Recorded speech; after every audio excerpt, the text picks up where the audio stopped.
बुद्ध वाणी के अनुसार हम पुण्यानुमोदना करेंगे। सभी श्रद्धापूर्वक पालथी मारकर बैठकर शांत चित्त से, सजग चित्त से, एकाग्र चित्त से आंख बंद कर कर स्मरण करें। साधु साधु साधु।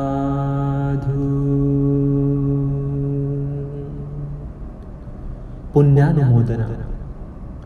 घटिकारो ब्रह्मराजा इमं पुण्या अनुमोदतु सकुदेवानमिन्दो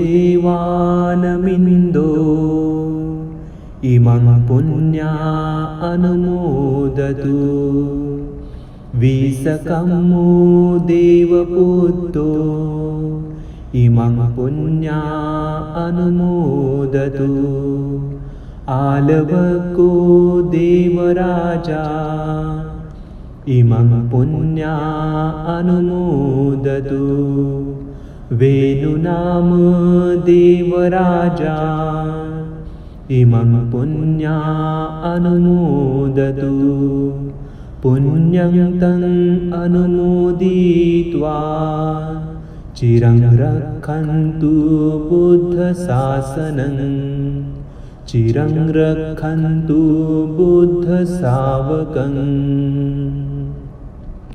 पुरीमंदिसंधतरठो दक्षिणेन विरुळको पश्चिमेन विरूपाखो कुबेरो उत्तरं दिशं चत्तारो ते महाराजा इमं पुण्या अनुमोदन्तु पुण्यं तं अनुमोदित्वा चिरं रक्षन्तु बुद्धशासनं चिरं रक्षन्तु बुद्धशावकम्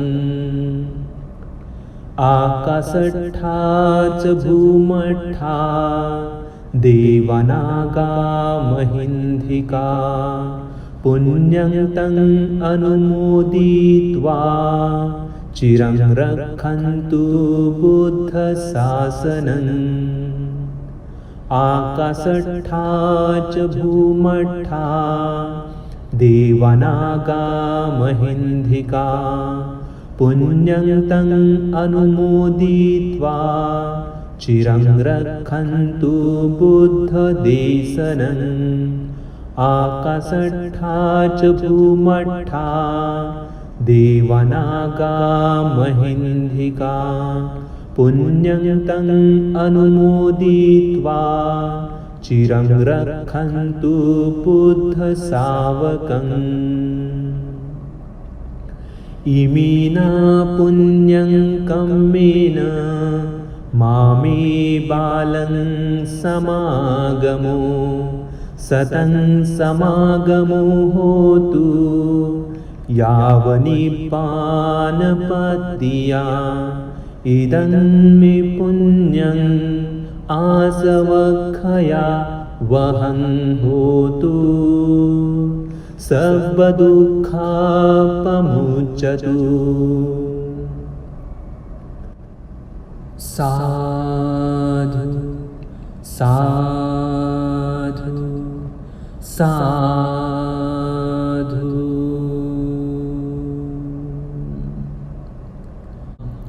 बुद्ध, धम्म और संघ को क्षमा याचना करेंगे।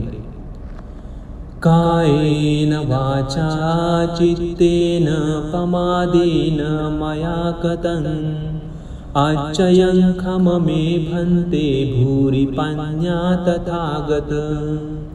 कायेन वाचा चित्तेन पमादेन मया कृतं आच्चयं खम मे धम्म सन्धिठिक अकालिक।